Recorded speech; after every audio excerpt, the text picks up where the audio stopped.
Sebuah grup wisata keluarga beranggotakan 36 orang, termasuk lansia dan anak-anak, awalnya berencana melakukan perjalanan santai sejauh 6,78 km, namun malah terjebak di pegunungan yang sangat sulit.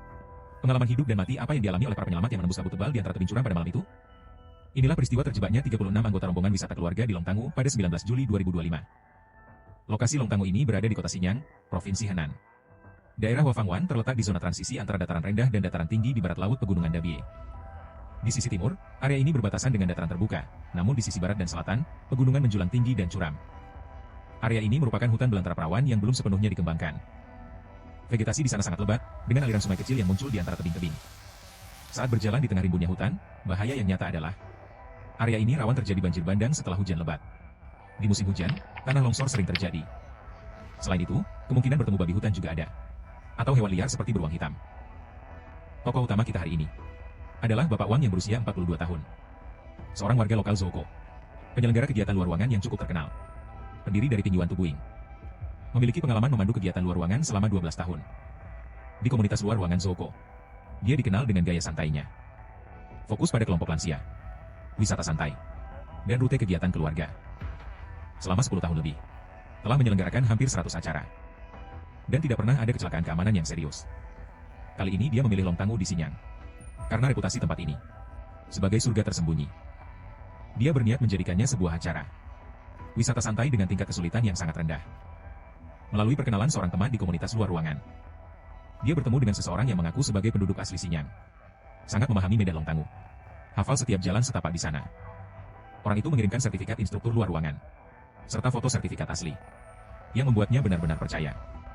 Pemandu yang berusia 38 tahun ini adalah orang lokal Xinyang yang tepat. Pekerjaan utamanya adalah petani. Menjadi pemandu luar ruangan hanya pekerjaan sampingan untuk menambah penghasilan. Sertifikat instruktur luar ruangan itu adalah sertifikat asli. Setahun yang lalu, menghabiskan 4.850 yuan untuk mengikuti pelatihan singkat dan mendapatkan sertifikat di luar kota. Namun, dia hanya pernah berpartisipasi sebagai pemandu sebanyak 3 kali dalam rute yang telah dirintis sebelumnya. Area jalur liar yang melewati kawasan Heilongtan. Namun, selain keberuntungan bagi orang ini, Bapak Wang sebelum berangkat sengaja mengajak anggota timnya. Katanya, tentu saja cukup membawa barang seadanya. Rutenya datar dan tidak sulit dilalui. Dirinya pun hanya membawa sedikit tas lama dasar dan air minum biasa. Sama sekali tidak menyiapkan senter, lampu kepala, dan perlengkapan profesional lainnya. 19 Juli, pukul 10 pagi. Namun tim beranggotakan 6 orang itu berangkat dari tempat parkir Heilongtan. Sesuai rencana, jalur yang mereka buka cukup mudah. Tidak hanya melintasi area teh, menuju ke sekitar Heilongtan. Menjadi jalur yang datar. Diperkirakan jam 4 sore sudah bisa kembali. Namun, menuju gunung di dekat sana, rutenya pun menyimpang. Sekitar pukul 11 pagi, melihat kondisi di depan, mengeluarkan ponsel, membuka navigasi, sambil bertanya pada warga desa di pinggir jalan. Berulang kali bertanya, bagaimana cara ke Cengmengo? Benar-benar pertama kalinya mempertanyakan hal itu. Katanya rutenya mudah. Kenapa masih perlu navigasi? Setelah mendapat jawaban sinyal buruk dan konfirmasi tanggapan dari penduduk lokal, rute terbaru yang tersimpan membuat semua orang tidak terlalu percaya. Namun tetap mempercayai sang pemimpin tim. Tidak ada yang meminta untuk kembali. Pukul 12 lewat sedikit, tim berjalan hingga ke sebuah lokasi. Arus air deras dan menenggelamkan jalur. Para anggota tim terpaksa harus menerjang air. Mereka pun satu persatu menyeberangi air tersebut. Medan yang licin membuat banyak orang hampir jatuh. Melewati air saja sudah menghabiskan hampir 1 jam. Stamina dan kesabaran para anggota sudah benar-benar habis. Bapak Wang akhirnya menyadari rutenya salah. Jalur yang harus menerjang air ini ternyata sangat sulit. Ini sama sekali bukan jalur santai keluarga, melainkan jalur liar tingkat kesulitan 3 yang berat. Pukul 2 siang, rombongan benar-benar kacau. 3 kali berturut-turut, menemui tebing vertikal yang terputus. Terpaksa harus bolak-balik, terus mencari jalan memutar. Semakin berjalan, ketinggian semakin bertambah. Vegetasi pun semakin lebat. Sinyal ponsel terputus total. Mereka benar-benar tersesat di tempat terpencil. Dia terduduk di tanah, lalu berterus terang pada Pak Wang. Saya belum pernah melewati jalur ini. Kita mungkin terjebak. Setelah memastikan tidak ada jalan keluar dari gunung, Pak Wang segera menghentikan beberapa orang yang ingin nekat mencari jalan sendiri. Dia berteriak, semuanya, jangan bergerak sembarangan. Jumlah kita banyak, mudah terlihat. Menunggu penyelamatan di sini jauh lebih aman. Dia lalu mulai menghitung jumlah orang. Dipastikan ada 36 orang. Setelah semua dipastikan ada, dari 20 botol air mineral yang ada, semuanya dikumpulkan. Lalu diprioritaskan untuk orang tua dan anak-anak. Dia menggunakan korek api yang dibawa, membakar dahan kering. Untuk penghangat sekaligus sinyal minta tolong. Dia terus menenangkan dan meyakinkan. Anak-anak yang menangis dan orang tua yang panik. Saya di sini menjaga kalian. Bantuan akan segera datang. Kita semua akan selamat tanpa kurang satu pun. Tentu saja, 6 orang dengan stamina terbaik meminta izin untuk mencari jalan keluar sendiri. Pak Wong sebenarnya khawatir dengan keselamatan mereka. Tapi dia berpikir, jika ada satu orang lagi yang turun gunung, maka akan ada satu tenaga bantuan tambahan. Rombongan pun menyetujui permintaan itu. Dia berulang kali mengingatkan, agar mereka menandai jalur yang dilewati, dan segera melapor begitu sampai di bawah. Di jam-jam berikutnya, dia hampir tidak tidur. Setiap setengah jam, dia menggunakan ponselnya untuk mencoba menghubungi pihak luar. Pukul 4 sore. Jadwal semula sudah terlewati. 6 anggota tim akhirnya tiba di bawah gunung secara mandiri. Sementara 30 orang yang terjebak masih terjebak di sisi barat Longtanggong di bawah lereng. Persediaan makanan dan air sudah habis. Teriakan minta tolong bergema di lembah. Sampai pukul 6 sore.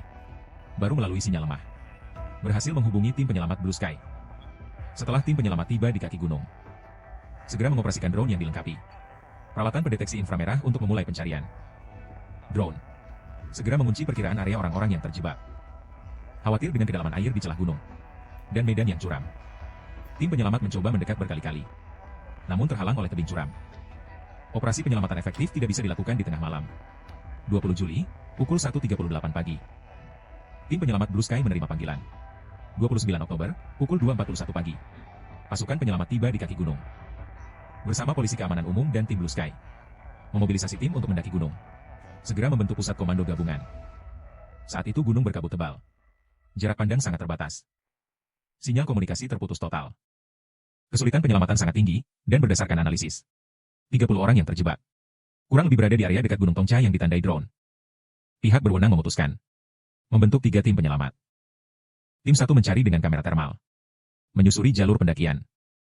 Tim 2 membangun tali pengaman, menyeberangi tebing curam. Tim 3 bertanggung jawab atas logistik dan komunikasi sinyal.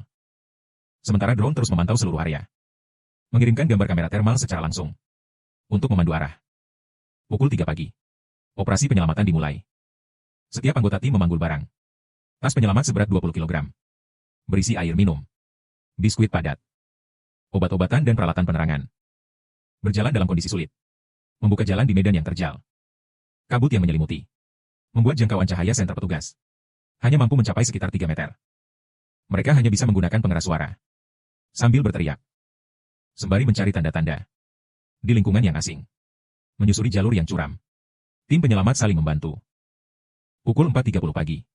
Tim penyelamat kelompok pertama di sebuah tebing menemukan tanda yang ditinggalkan korban terjebak. Beberapa ranting, bekas jejak kaki, dan bungkusan makanan yang berserakan. Tim penyelamat segera mempercepat langkah, sekaligus meningkatkan upaya pencarian dengan suara. Akhirnya setelah setengah jam, terdengar suara dari lembah. Suara jawaban yang samar. Pukul 5.28. Tim penyelamat di tebing curam, di area kecil yang datar di bawah tebing berbatu, menemukan 36 orang yang terjebak. Saat itu mereka sebagian besar meringkuk bersama. Beberapa orang karena terlalu lama terpapar angin gunung. Tubuhnya menggigil, beberapa tangan dan lengan mereka, serta lutut mengalami luka lecet yang jelas. Wajah mereka menunjukkan ketakutan dan kelelahan. Tidak ada yang terluka parah. Anggota tim segera membagikan air minum dan biskuit yang dibawa untuk mereka yang terjebak, menyelimuti dengan selimut darurat. Menggunakan kotak P3K untuk mereka yang lecet. Melakukan desinfeksi dan perban. Pukul 5.50, operasi turun gunung resmi dimulai. Setiap penyelamat bertanggung jawab mendampingi 1 atau 2 korban. Dengan tim penyelamat yang masih memiliki stamina baik, membantu mereka yang kelelahan.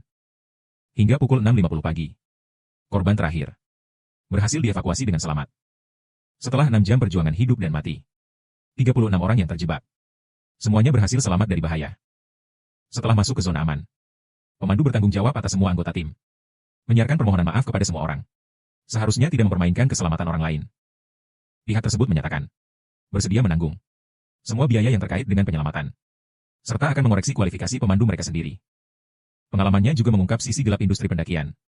Sertifikat tingkat menengah tidak sama dengan kemampuan memimpin tim yang nyata. Dan kurangnya rasa tanggung jawab yang berujung pada penyembunyian fakta. Hanya akan membawa diri sendiri dan orang lain ke dalam jebakan. Tanggung jawab pemimpin tim serta kelalaian dalam kesadaran. Kualifikasi pemandu yang semu serta ketidaksiapan dalam penyelamatan. Di tengah kabut tebal di bawah Gunung Dabie. Tindakan kedua tokoh kunci tersebut tidak hanya menentukan nasib 36 anggota tim, tetapi juga memberi peringatan bagi semua praktisi pendakian dan bagi para penggemar aktivitas luar ruang. Industri pendakian. Kualifikasi adalah batas minimal. Pengalaman adalah jaminan. Dan tanggung jawab serta integritas adalah garis pertahanan terakhir untuk menjaga kehidupan.